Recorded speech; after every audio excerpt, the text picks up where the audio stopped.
Hey guys, welcome back to a monthly pickup video for September 2015. What a month September was.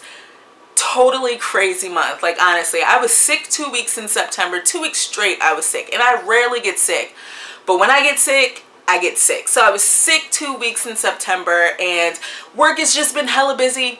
Just like crazy. And then my son is in the midst of his 2 soccer seasons. He plays for his high school team and he also plays for a travel team.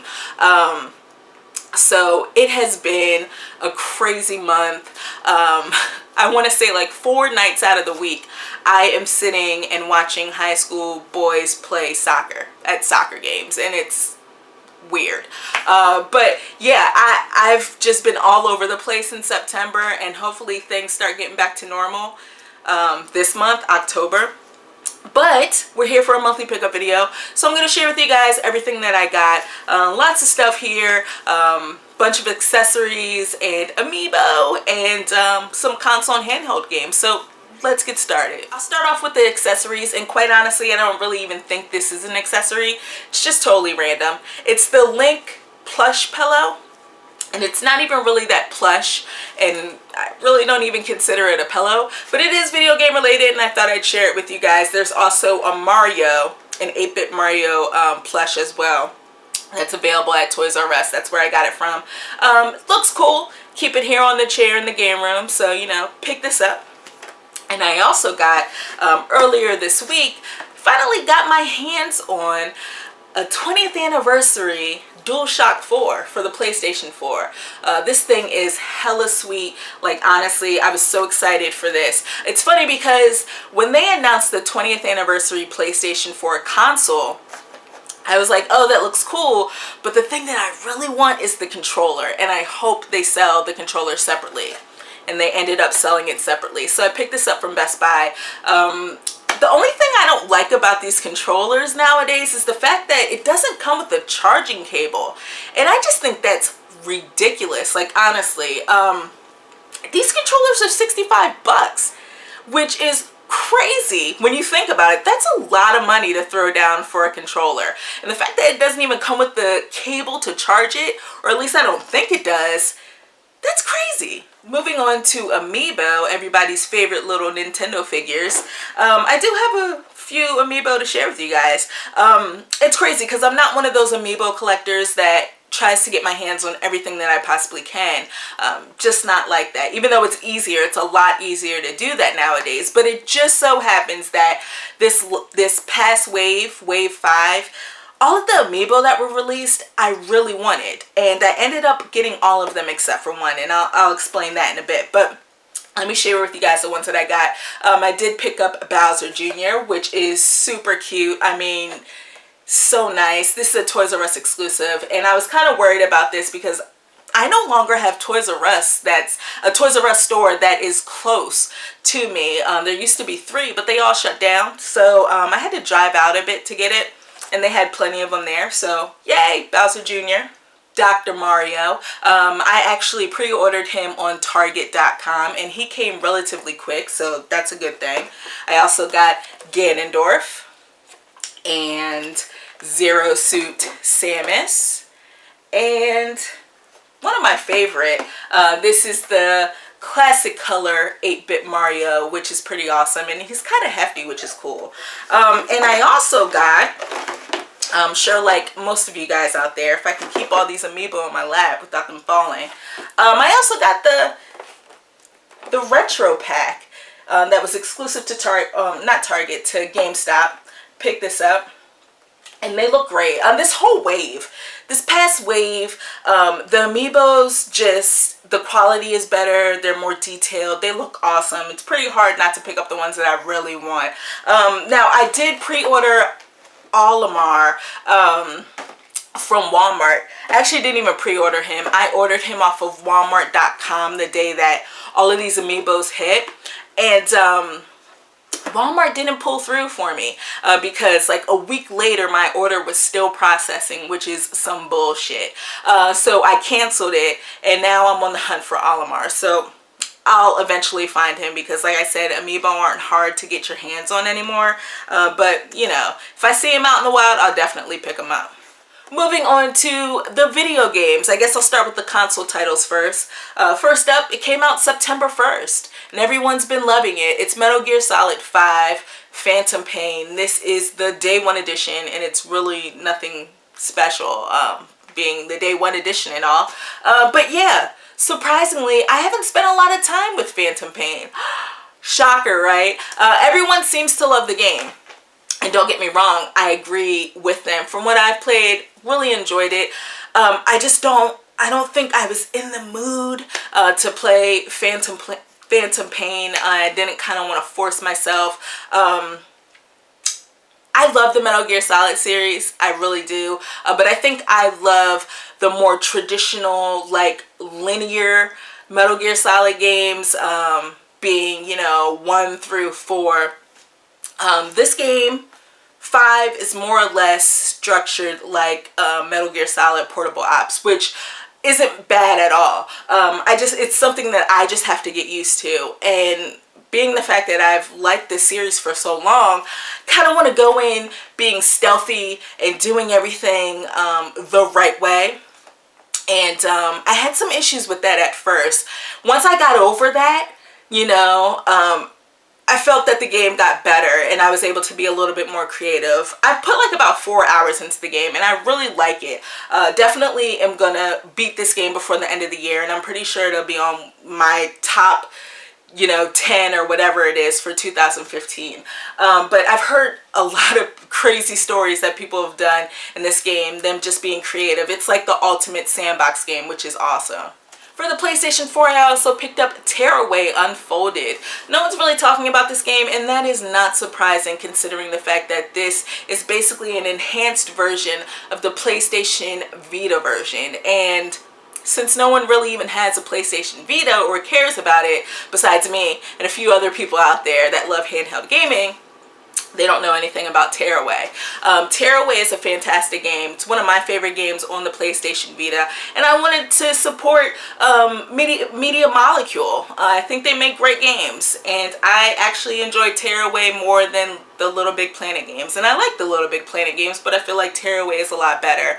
The controls are more fluid, beautiful. It looks beautiful on the PlayStation 4. I even noticed that some of the levels are different, at least the beginning. I felt like I didn't remember that from the PlayStation Vita version. But yeah, it's a really good game. If you're into platformers, you might want to check it out. It's a budget price game, but kind of just wanted to support Media Molecule and the game because no one's really talking about it. Mad Max, I got this for the Xbox One. I won't even really talk about this game because I kind of talked about it in my vlog video. But I've honestly spent more time with Mad Max than what I have with Metal Gear Solid 5, which is redunculous, I know. But there's something about this game that I am just addicted to. It's fun. The controls are awesome. The driving controls are awesome. The hand-to-hand combat is fantastic. I love it. The story isn't that great, but I don't even really care. Just driving around this post-apocalyptic world. And, you know, going into these camps and overtaking camps and, you know, building up my car. Just all that together makes this a really good game. I dig it. I might be in the minority there, but I really enjoy Mad Max. I have an Xbox One exclusive here, Forza 6. It's the 10-year anniversary for the series, which is crazy to think about. I remember purchasing the first game on the original Xbox and spending hours upon hours playing that game. And we're more than 6 games into the series because, you know, I guess they're not counting the Horizon titles. They're more or less spin-offs. But more than 6 games into the series, and I still do the exact same thing. I sink a lot of hours into these games. They're just so much fun. Still little attention to detail that keeps me coming back. The fact that, you know, the sun reflects off the hood of the car and it just looks so good. The driving is always spot on. But the one thing in Forza 6 that I absolutely love are the weather effects. And I've never been a real I've never been real big into weather effects in driving games, but the weather effects in Forza 6 are fantastic. More specifically, the rain in Forza 6 is crazy. Not only does it look good, you can see the little raindrops and the dew or whatever on your windshield, but the fact that there are puddles, like legit puddles on the road, okay, and it actually affects the way that you drive, and that's ridiculous to think about, but it does affect the way that you drive. If you drive through a puddle and you're going too fast, you'll get that little feedback in your Xbox One controller. Kind of scared me for the first time. I thought I was going to hydroplane, but it's fantastic. Like I said, little attentions to details like that that just keep me coming back. And this is a really solid game in the series. Super Mario Maker for the Nintendo Wii U. Yay, it's finally out, and I have to say, I am like the biggest fan of this box art. Absolutely love it. It's just so bright and colorful. Every time I look at it, I just smile. It's awesome box art. But unfortunately, I haven't spent a lot of time playing Super Mario Maker. As much time as I haven't spent as much time as I've wanted to with the game, because I've just been hella busy and not that creative. I've seen some amazing levels. People have created some amazing levels, and I think I enjoy playing those levels rather than me making them. Although it's not as overwhelming as you might think going into the game. I think things are rather easy to figure out how to do, and it's very self-explanatory. It's just about you being creative. But like I said, I've seen some fantastic levels. This is like a must-have for the Nintendo Wii U, and if you love Mario games, this is like a must-have, honestly. I'm gonna wrap things up here with the handheld games that I picked up throughout the month of September. So first up, for the Nintendo 3DS, I did get Hatsune Miku Project Mirai DX. This is a really fun game. Really fun game. It's the first time Hatsune Miku has made her presence on the Nintendo 3DS, and it was really good. It's like she's like in chibi form. It's so cute. Like 48 songs, 48 tracks, and they seem to be all original tracks. Great music. Gameplay works really well. Even the tap mode, like you can of course use the buttons. Since it's a rhythm game, you can use the buttons, or you can tap using the stylus on the touchscreen. Either way you play it, it's fantastic. I'm glad that this is a thing. It got delayed back in May, and I wasn't quite sure if we were going to get it. But yeah, it came out in September, and since it got delayed, Sega included, I guess, all of the first print runs come in this collectible box, which isn't so collectible anymore because I got this from Amazon, and I don't know if you guys can see, but this box is so beat up because Amazon put it in an envelope and it got thrown all around, and this is what my collectible box looks like. It's ridiculous. It's so banged up. But the game is awesome. It also comes with, I think, like a keychain, a wallet chain or something like that. Something silly. But fantastic game. Absolutely love it. I already did a separate video related to Animal Crossing Happy Home Designer. Really enjoy this game. I'm having a lot of fun with it. If you don't know anything about the game, it's just basically not your traditional Animal Crossing game. It's not for everyone. Matter of fact, now that I think about it, Animal Crossing might be a game that's not for everyone. But Happy Home Designer is literally what it sounds like. You are designing homes for townspeople. That's basically it. You're designing homes, you're designing schools, hospitals, stuff like that. It's a lot of fun if you're into interior design. This might be the game for you, but I like it a lot. There are also amiibo cards out there. Like I said, if you're interested in knowing a little bit more about how the cards work or what this game is all about, definitely check out that video that I put up last week. For the PlayStation Vita, I did get the limited edition for Danganronpa, another episode, Ultra Despair Girls, which I recently completed, and I absolutely loved it. I was so surprised by this game. And I'm saying I'm surprised because, you know, I really like Danganronpa 1 and Danganronpa 2, but this is more or less of a spin-off game. You know, it's not a traditional Danganronpa game. Doesn't have that whole courtroom setting and all that. This is more or less a third-person shooter.